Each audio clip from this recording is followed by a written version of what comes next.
धैर्य और रणनीति से लड़ी गई लड़ाइयाँ बिना गोली चले भी जीती जाती हैं और आज भारत ने बिल्कुल ऐसी ही एक लड़ाई जीत ली है। We have basically got 1,000 kilometers of our territory जो देवसांग प्लेन में और देवचौक में, वो एक टेरिटरी आपके पास आपके कहीं पे भी पेट्रोलिंग राइट्स में नहीं थी, वो 2024 अक्टूबर 21 तारीख को आपके पास वापस दे दी गई है। This is unprecedented. So China जो है, that is significant development. कि इंडियंस ने बेसिकली क्या किया कि इंडियंस थोड़े से अब एक्टिव हो गए। डोकलाम के बाद में एक बड़ा वर्ड इस वक्त निकल कर आ रहा है, Shaksgam valley.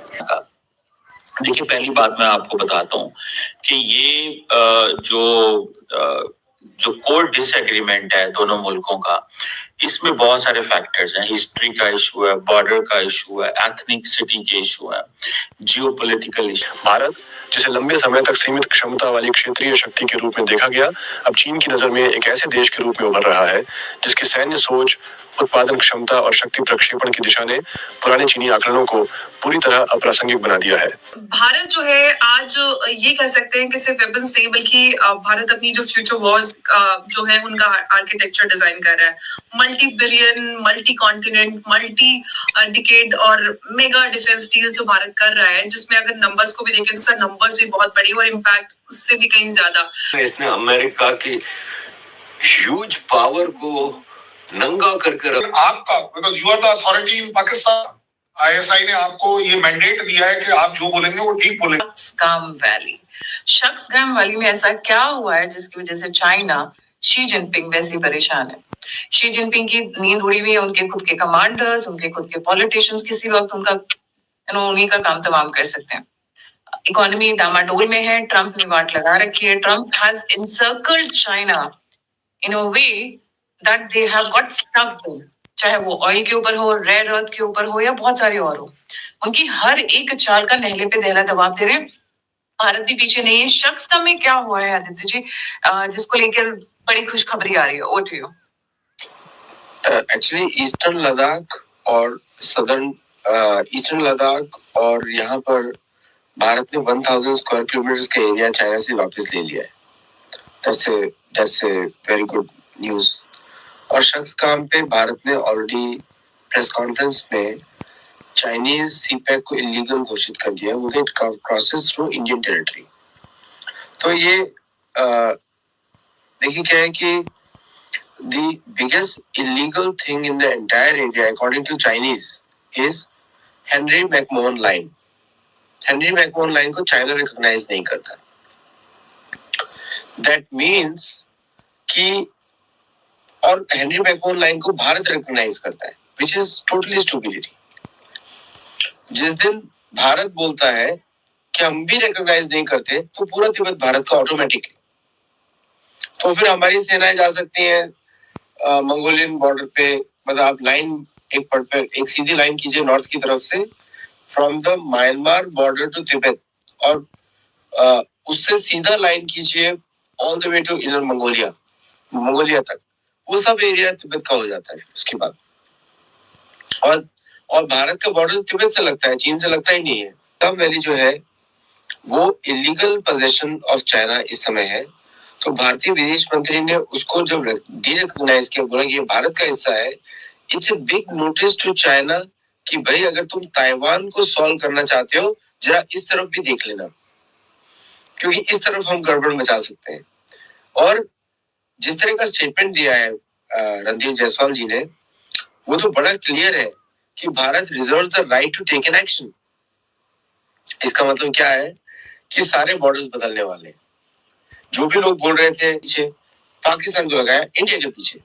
This was the chain of command of Americans to do problems in this all this area. South Korea को एक्वायर किया टू अगेन अगेंस्ट रशिया, उसको नॉर्थ कोरिया से भिड़ाया, और जापान को लगा दिया चाइना और नॉर्थ कोरिया के विरुद्ध, साउथ कोरिया के विरुद्ध। ये उनका अमेरिकन गेम प्लान है इन नटशेल। अब दुनिया बदल रही है, ना अमेरिकन के पास पैसा है, और जिस तरह वो पिटे हैं वियतनाम में, अफगानिस्तान में, इराक में, अफ्रीका में, किसी को मालूम ही नहीं है कि शायद कॉन्गो में और सूडान में अमेरिकन ट्रूप्स को भारतीय ट्रूप से बचाया था, शायद किसी को मालूम ही नहीं अभी तक। जो है आज ये कह सकते हैं कि सिर्फ वेपन्स नहीं बल्कि भारत अपनी जो फ्यूचर वॉर्स जो है उनका आर्किटेक्चर डिजाइन कर रहा है। Multi billion, multi continent, multi decade और मेगा डिफेंस डील जो भारत कर रहा है, जिसमें अगर नंबर्स को भी देखें तो सर नंबर्स भी बहुत बड़ी और इम्पैक्ट उससे भी कहीं ज्यादा। चाहे सर हम फ्रांस के साथ डील की बात करें, जो 114 जेट्स की डील है, चाहे साफरान की डील हो, रफाल मरीन एयरक्राफ्ट है, जिसमें अलग अलग सर सुखोई है, रशिया के साथ बहुत सारे और इस तरह के हम इसराइल के साथ अलग अलग सर जो डिफेंस डील्स है, इस पे मैं आपसे बात करना चाहती हूँ। सबसे पहले सर सवाल मेरा ये है कि जो भारत मेगा डील्स कर रहा है, इससे भारत की जो मिलिट्री है वो मिलिट्री सुपर पावर बनाने का ये रोड मैप है, या फिर ये कहें कि जो फॉरेन डिपेंडेंसी है उसको और ये बढ़ा रहे हैं, क्योंकि एक तरफ हम बात करें make in India for world भी हो रहा है, तो इतनी सारी डील्स फिर डिफरेंट कॉन्टिनेंट, उस मैं थोड़ा सा आपसे इस पे समझना चाहती हूँ सर, क्या हम किस तरफ जा रहे हैं? देखिए, भारत जो है ऐसे सब कॉन्टिनेंट में रह रहा है जहां पर सिक्योरिटी की सबसे ज्यादा थ्रेट एकदम हाईएस्ट लेवल से लेकर के लोएस्ट लेवल, यानी कि न्यूक्लियर से लेकर के टेररिज्म, और सारों ने भारत को निशाना बनाया हुआ, चाहे वो चाइना हो, चाहे वो पाकिस्तान हो, अब अमेरिका भी उसमें शामिल हो गया है, बांग्लादेश भी उसमें शामिल हो गया है। तो ऐसे बहुत सारे जो खतरे हैं भारत के ऊपर आने लग गए हैं, और इसलिए अब मैं खास तौर से ये मैं जिस ऑर्गेनाइजेशन में उसका विचार नहीं है, मेरा ये विचार है कि अब जो भारत है वो 3.5 फ्रंट पे लड़ाई जो है देख रहा है आते हुए फ्यूचर। अगर आपको 3.5 फ्रंट तक की लड़ाई लड़नी हो, क्योंकि भारत को ये चीज तो बहुत क्लियर हो गई है कि भारत का कोई दोस्त नहीं है, सब अपने अपने स्वार्थ के लिए काम कर रहे हैं। तो अगर सब अपने अपने स्वार्थ के लिए काम कर रहे हैं तो हमें भी अपने स्वार्थ के लिए काम करना पड़ेगा, और उसके लिए अगर हमको खर्च करना पड़े तो हम खर्च करेंगे।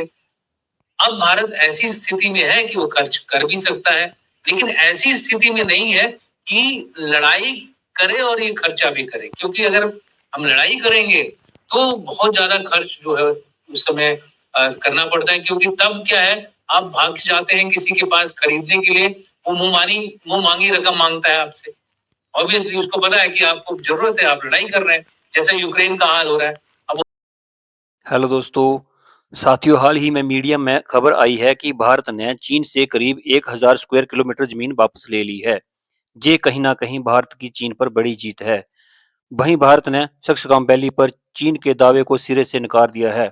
भारत का कहना है कि चीन और पाकिस्तान के बीच जो समझौता 1963 में हुआ था वह अवैध है, क्योंकि वह इलाका भारत का है और पाकिस्तान का उस पर अवैध कब्जा है जो पाकिस्तान ने चीन को दे दिया था। भारत का कहना है कि चीन की जो भी गतिविधियां वहां पर है वो अवैध है, क्योंकि ये इलाका भारत का है।